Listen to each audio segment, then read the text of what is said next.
Pinjaman online saat ini sedang hangat dibicarakan. Dengan adanya pandemi, banyak orang yang butuh uang dan pinjaman online sekilas terlihat seperti penyelamat karena mereka mau mencairkan uang dengan cepat hanya bermodalkan KTP dan data bank Anda.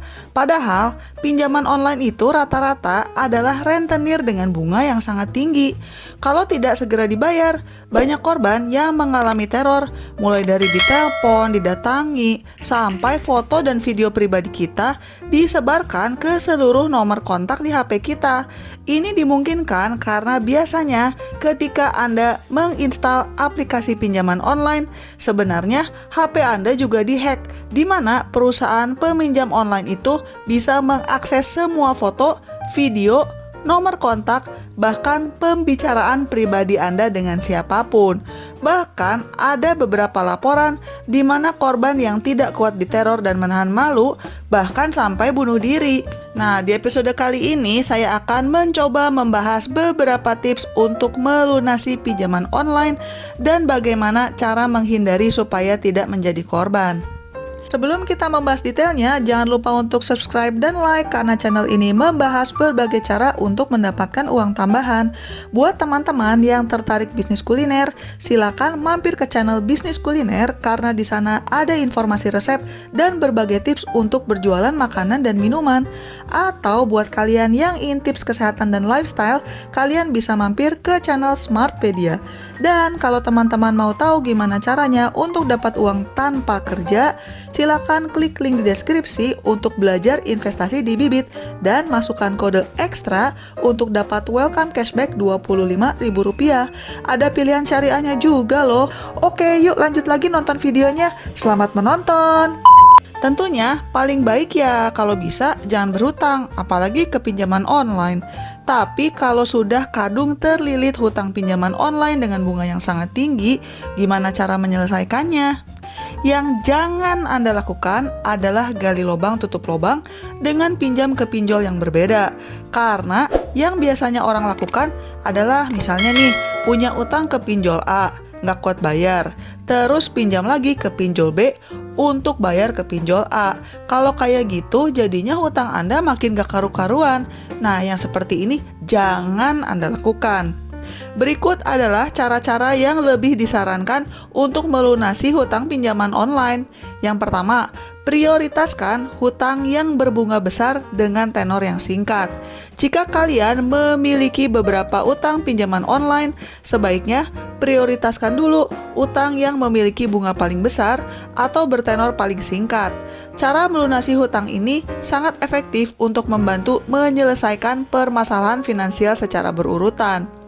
Kalau hutangnya sudah lunas, maka kalian tidak akan direpotkan dengan akumulasi bunga yang terus membengkak atau denda setelah pinjaman jatuh tempo. Cara berikutnya adalah memanfaatkan fasilitas pinjaman tanpa bunga. Emangnya ada ya? Ya, maksudnya kalian bisa cobalah mencari pinjaman dari anggota keluarga, teman, atau misalnya dari tempat kerja. Kalau hutang online-nya sudah berhasil dilunasi, selanjutnya kalian tinggal berupaya melunasi pinjaman tanpa bunga tersebut sampai tuntas. Tapi jangan lupa dicatat atau menggunakan bukti tertulis ya. Jangan mentang-mentang hutangnya ke keluarga dan teman, terus jadi nggak dibayar sama sekali. Selanjutnya, gunakanlah sebagian tabungan Anda.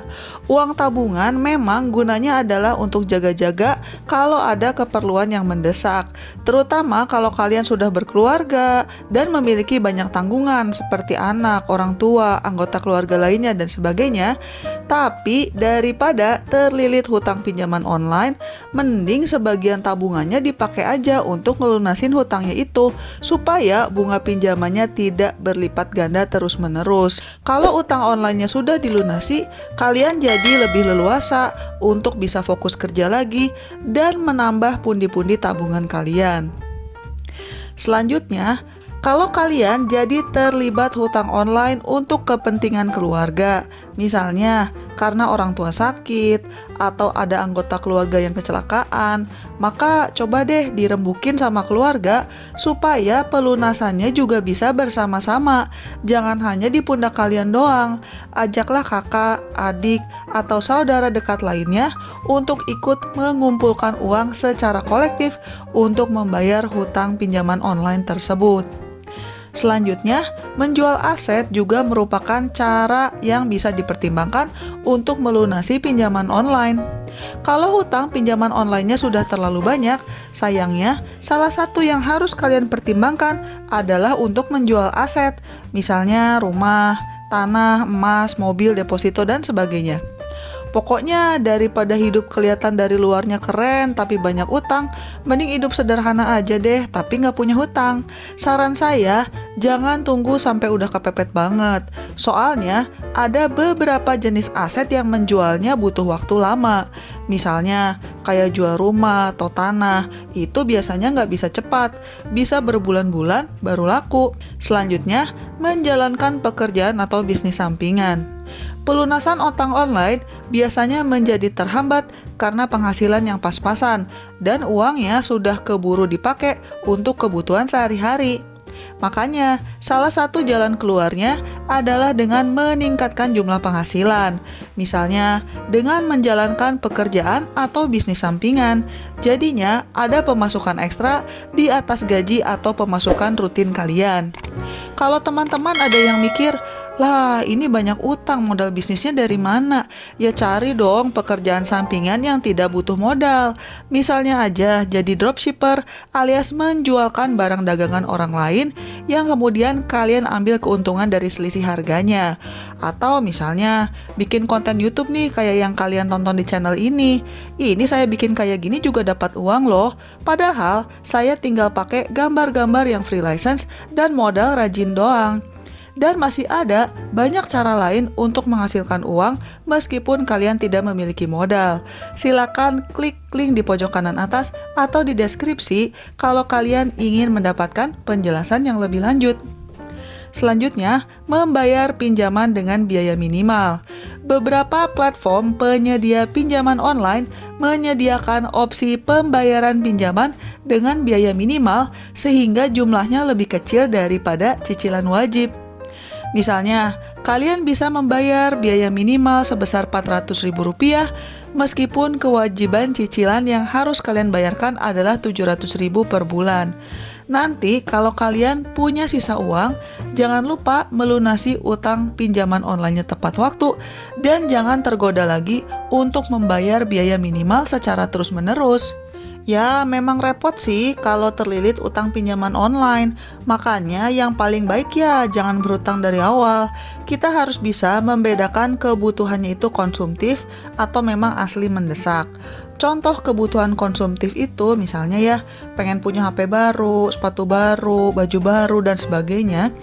Ya kalau yang kayak begitu tahanlah, jangan beli kalau memang tidak punya uang. Biar tidak gampang kepengen beli ini itu, sebaiknya hindari banyak browsing di sosial media karena biasanya banyak teman yang pamer dan juga banyak iklan. Kemudian dalam segi pergaulan juga kita harus menjaga supaya bergaulnya dengan orang-orang yang hidupnya sederhana, bukan yang doyannya pamer. Sekarang pertanyaannya, gimana kalau butuh uangnya memang untuk keperluan mendesak? Misalnya aja ada keluarga yang sakit, kebakaran, kebanjiran, atau kena musibah besar lainnya. Nah, kalau yang seperti ini, daripada pinjam ke pinjaman online, lebih baik teman-teman menggalang dana lewat kitabisa.com. Silakan klik link di deskripsi karena saya sudah pernah membahas soal ini. Selain lewat kitabisa.com, teman-teman juga bisa mencoba mendekati yayasan lainnya, misalnya rumah zakat, dompet duafa, dan sebagainya. Selanjutnya, kalau teman-teman terus-menerus butuh uang untuk keperluan sehari-hari, misalnya untuk sekolah anak, makan, transportasi, dan sebagainya, berarti harus coba untuk mendapatkan penghasilan tambahan. Silakan lihat video-video di channel ini, karena di sini ada banyak banget pembahasan tentang bagaimana mencari uang. Pokoknya sebisa mungkin kita hindarilah berhutang sama pinjaman online. Semangat ya kerjanya. Semoga Allah Subhanahu wa taala mendatangkan rezeki yang halal dan barokah untuk kita semua. Amin. Kalau teman-teman ingin tahu cara-cara lain untuk mendapatkan uang tambahan, silakan mampir ke channel saya dan klik berbagai link yang ada di deskripsi. Jangan lupa juga untuk subscribe ya. Sekian dulu episode kali ini dan selamat mencari uang tambahan. Bye-bye.